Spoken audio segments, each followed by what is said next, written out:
Some up-close photos of that deck that collapsed in South Austin may provide some clues as to what caused it to come crashing down. Code Compliance is sharing some pictures they've taken as they investigate what went wrong. KXAN's Chris Sadeghi is live at the condo off of East Oldtorf in Southeast Austin with an in-depth look at what those pictures show. Chris? Well, Robert, if you look at the deck, you can see it's still intact. It's just upside down, leaning up against the building. So what likely happened, if this book is the building, this branch is the deck, it fell this way, hit the ground, and ended up leaning that way, which means it's the connection where the failure likely occurred. You look at the picture, the siding is still attached to the deck and with the lag bolt sticking out. John Schwab is a structural engineer who specializes in designing and building structures. And when we showed him code compliance pictures of the deck collapse, he said it's nothing he hasn't seen before. If you look at this picture of the side, it was connected through the siding.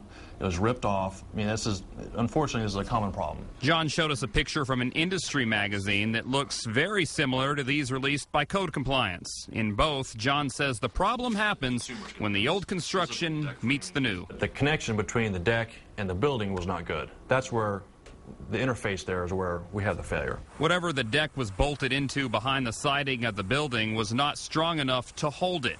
You know how when you hang a heavy picture on the wall, you search for a stud? It's the same type of idea. This was kind of the same problem. They kind of did some technique, maybe found a stud, I don't know, tried to attach to it, but then that load, the interface was just too much. I mean, the load was too heavy, it just sheared off. Anytime you connect to existing building, existing structures, you don't really know what's there. A deck that was properly built would have had the beams and support to stand on its own and use the structure it's connected to more so for extra reinforcement. John isn't sure of the process the builder went through, but says homeowners should always talk to an engineer before adding something that big. If you hire an engineer, that's a good start because, you know, we're trained to figure out how to solve these problems. That's our job. And it's a job that, if done correctly, may have prevented this from happening. Now, we contacted the contractor who built the deck, and we did not hear back from them. We do know that the owner has paid more than 1,000 fines because of the code compliance violations. This matter is still under investigation, though. If you want to check out all the photos sent to us by Code Compliance, you can go to our website, KXAN.com. Just click on the local tab. We're live on the south side. Chris Sadeghi, KXAN Austin News.